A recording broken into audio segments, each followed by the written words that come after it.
Facebook, we are live. Instagram, we are live. Podcast listeners, good morning. My name is Dustin Jones. You're listening to the PT on Ice Daily Show, brought to you by the Institute of Clinical Excellence. Good morning, y'all. Folks are rolling in here. It is Wednesday. That means it is Jerry on Ice, where we talk about all things older adults. Either myself, Christina Previtt, Alex Germano, Julie Brower. We take the mics on Wednesdays. I'm very biased. It is my favorite day of the week because of the Jerry on Ice podcast, but then also it's Hump Day, y'all. Hump Day. That means Hump Day Hustle just went out about 15 minutes ago from the CEO of the Institute of Clinical Excellence, Jeff Moore. He curates this amazing email every single Wednesday, sends it out to lots of folks. Usually it's about 5 really helpful links, and this email is no different. It got some heavy hitters in this email. Hopefully you all are able to check that out. If you're not on that, ptonice.com, and you can sign up for the Hump Day Hustle. All right, good morning, y'all. Folks are rolling in here. So what we're going to talk about today is how to change lives with AMRAP sets. How to change lives with AMRAP sets. I'm really excited to talk about this. Before we dive in, I want to mention a couple announcements. The first one is MMOA Live. We've had a packed year so far in terms of the live course. Our next course is going to be in Phoenix, Arizona, the weekend of June 19th. Phoenix, Arizona. We haven't been in that part of the country before, so excited to get down to y'all. We've got a pretty good showing so far. Awesome, some familiar faces on that roster, so excited about that.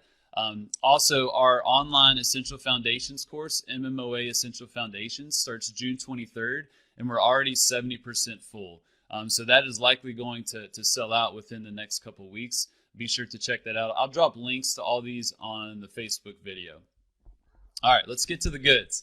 How to change lives with AMRAP sets. So I want to talk about a common scenario that all of us face, right?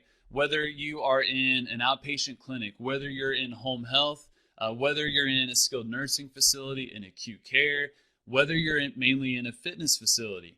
We are constantly working with and serving individuals that are in a really tough spot, right? Whether it's they've had pain for a long period of time, whether they've had some type of traumatic event, like a fall, for example, that people often come to us with a lot of fear, lack of hope, a lot of uncertainty, and low self-efficacy. And in that particular scenario, it is our job to help these people kind of on their path to recovery, to improve their performance and achieve the goals that they want to achieve. But oftentimes when we're starting, it can be a pretty rough situation. I definitely felt this tremendously with the vast majority of folks that I worked with in the home health setting. And now I'm seeing it in the context of fitness as well at Stronger Life in Lexington, Kentucky. And it can be a rather challenging scenario, but I absolutely love it because there's so much opportunity for change. So these folks, often a main characteristic of a lot of these individuals is low self-efficacy.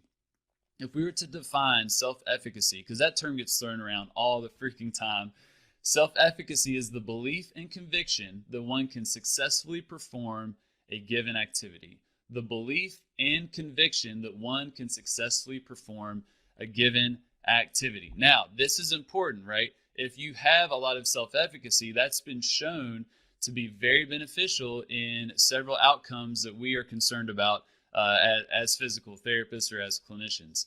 Things like pain, for example. Things like your functional independence, for example. Your ability to be a community-dwelling, independent older adult. If you have high levels of self-efficacy, that is going to be very beneficial for you in the long term. Now you go another layer when you have high self-efficacy around the concept of exercise. That dramatically increases your odds or ability to adopt a fitness forward approach, that you're actually going to start exercising on a regular basis. And as any of y'all know that have been listening to the PT on Ice Daily Show for any period of time, that is very, very important, right? What we're really trying to do is manage people's symptoms to be able to maximize their fitness. We're taking that fitness forward approach. We're trying to lead people to the promised land of fitness. And if they have high exercise self-efficacy, that's going to be very helpful in that regard. However, that's not always the case, right? And I would say it's almost rarely the case with many of the folks that we're working with. So in that situation where we're trying to lead people to the promised land of fitness and they have low self-efficacy, and we have the opportunity to influence them, how can we improve their self-efficacy? And ultimately, and I believe this with all my heart, is that we can truly change people's lives in this situation. How can we do that? First, I want to mention Justin Dunaway's episode where he discussed this topic about improving self-efficacy, and he talked about the value of load and exercise to do that. I'm going to link that video in the Facebook on the Facebook video, so be sure to check that out.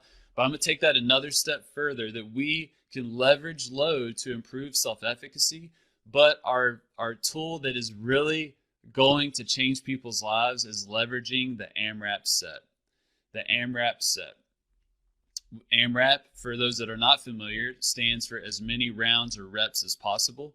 And I'll explain to you a scenario that is very, very common that I live for nowadays, especially at Stronger Life. So I'll just give the context of Stronger Life, which is an older adult fitness program here in Lexington. So we'll have a room full of people. Let's say we're having deadlift day. All right, deadlift day is a very exciting day for many of our members because they love to do that movement. We get the barbells out. We get all the plates out. We got the James Brown rocking. It is a fun time. Typically, we will change our set and rep schemes, but let's say we're going to be doing 5 sets of 5. So we got a room full of people. We got some OGs that have been doing it for quite some time. They know what they're going to be trying to hit for their maybe a 5 rep max or a pretty high percentage of their 1 rep max. And then we have other folks that it's their first time, or they've only been coming for a week or two. So what we'll do is, let's say we get through 4 sets of 5. Let's say we take 2 to 3 minutes per set. Everyone's having fun, dancing. We're increasing our load. It's getting pretty tough. On that last set, I throw the ceiling off and say, hey, y'all, let's do as many reps as you can and see what happens. If you're at a good load, you should only be able to do 6 or 7. That's going to be a pretty high intensity, and that's the goal for the day, which I would have stated, before that. But then I say, all right, y'all, let's do an AMRAP set. How many reps can you do at this current weight? And what unfolds is absolutely fascinating to me, especially from the coach's standpoint, but utterly changed people's lives in a very dramatic manner. So the OGs, the people that have been doing this for a while, what do you think they do? How many reps do you think they get on that AMRAP set? Many of the experienced folks, they get either 5 reps or 6 reps or 7 reps. And from my standpoint, awesome. That's where we want to be. You got the appropriate stimulus. We went relatively heavy. That's what we wanted for today. But then the new people that often have low self-efficacy, the people that have had chronic low back pain that started to come to Stronger Life because they got discharged from physical therapy, the people that have been told that they are weak, that they're fragile, that they have degenerative disc disease, that are scared to death of resistance training, but their friend dragged them to Stronger Life, those people, what do you think they do? They rip off 15, 16, 17 reps. We had one woman that ripped off 21 reps when they were supposed to be hitting around 5 to 6 or 7 reps. And in that moment, which seems very innocent, right? It is very, very obvious what had just happened. Very obvious. From my standpoint, it gives me a lot of information, but it absolutely changes their perception of themselves. Let's go through some of these benefits and we'll get into some more of the specifics. The first one, the big one for an AMRAP set, is shows people what they're capable of doing. So let's take Betty, for example, that got 21 deadlifts when she was only supposed to be able to do 5, 6, or 7. Is what oftentimes happens is that people's perception of themselves and their capacity does not match reality. There's a mismatch between reality and how people perceive themselves. And an AMRAP set can bring those together to where their perception of themselves matches reality. And for many folks, especially older adults, they're capable of so much more than what they perceive. And in that moment, they realize, holy crap, I did 21 reps. I never thought I could do that many reps with that weight. I can lift that much more. And then the beautiful thing is that you can take a 1 rep max calculator, for example, and you can show them what their estimated 1 rep max is. Now, that estimation gets pretty muddy after 10 reps, right? So let's say Betty, let's say she does 100 pounds of a deadlift, and let's say she does 10 reps. I'm going to put this in the calculator here. I can tell Betty, wow, Betty, you did 10 reps. What does that tell you? And she'll likely say, man, that was too light. It should have been heavier. And then she'll say, I didn't know I could do that. I said, yeah, that's pretty awesome, Betty. And I'll get my phone out and pull out my 1 rep max calculator and say, Betty, holy crap, you can deadlift 131 pounds. That's your max lift for deadlift. And boom, blows her mind, because she never perceived that she would ever be able to do something like that. That moment is a very, very powerful moment. It shows people what they're capable of doing. The really cool thing too is that this is an implicit intervention for many. You don't have to explicitly say a whole lot for these people to realize that they're capable of doing so much more. The implicit nature of this just allows you to step back, and people go on their own journey and they figure it out themselves that, wow, I am capable of doing so much more than what I perceive. And that is a potent stimulus to build self-efficacy. So the first one, it shows people what they're capable of doing. 2, it dials in intensity for you. It dials in intensity for you. So I want to reference Mitch Babcock's awesome episode that he did. This is almost 2 years ago. It's called Ready, Fire, Aim, using AMRAP sets to dial in your intensity. I'm going to link to that video on this Facebook video, so y'all can check that out.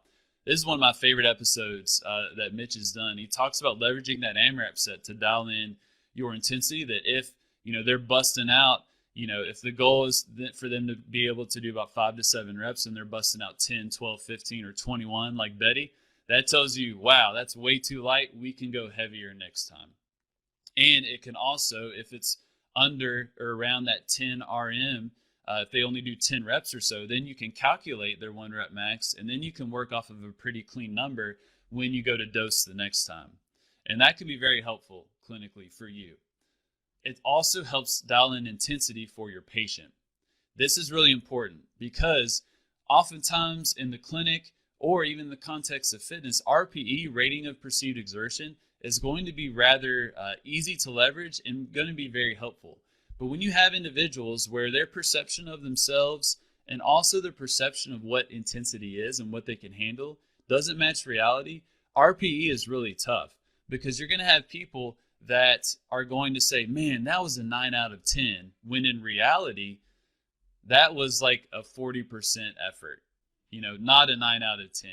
And so whenever you perform that AMRAP set, it's very helpful to take that moment and really show people, hey, Betty, you just did 21 reps with that deadlift. That's insane. That tells me, wow, you can handle so much more. You can handle a lot more load. But how you feel right now, how hard you're breathing, your muscles are screaming at you, you just gave me a max effort.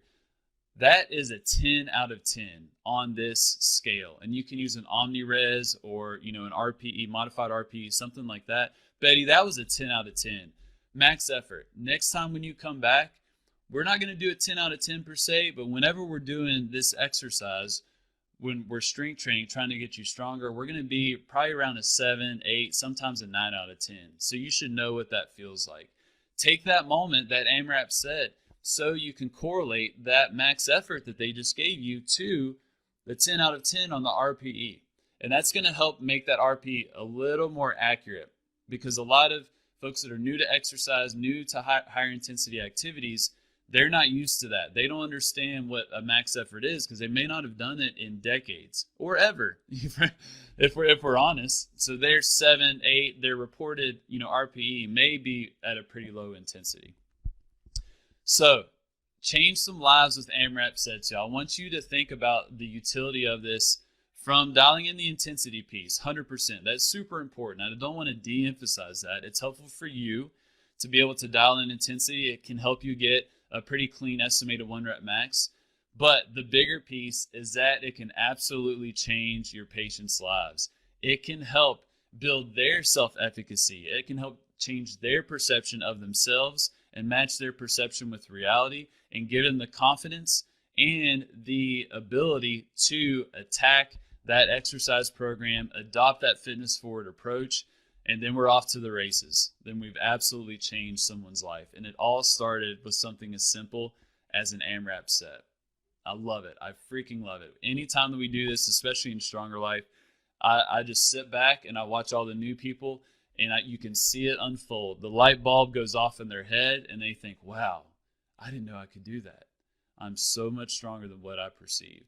And you just unleash the beast in that moment. That's what happened. All right, change some lives, y'all. Let me know how that goes. If you have any thoughts about AMRAP sets or how you may leverage those in your practice, hit me up, whether it's on Instagram in the comments or on the Facebook video. If you're on the podcast, hop on social media. We'd love to engage with y'all there as well.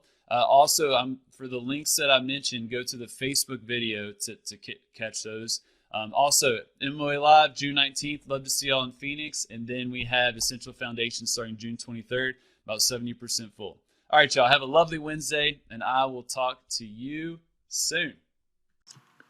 Hey, thanks for tuning in to the PT on Ice Daily Show. If you enjoyed this content, head on over to iTunes and leave us a review. And be sure to check us out on Facebook and Instagram at the Institute of Clinical Excellence. If you're interested in getting plugged into more ICE content on a weekly basis while earning CEUs from home, check out our virtual ICE online mentorship program at ptonice.com.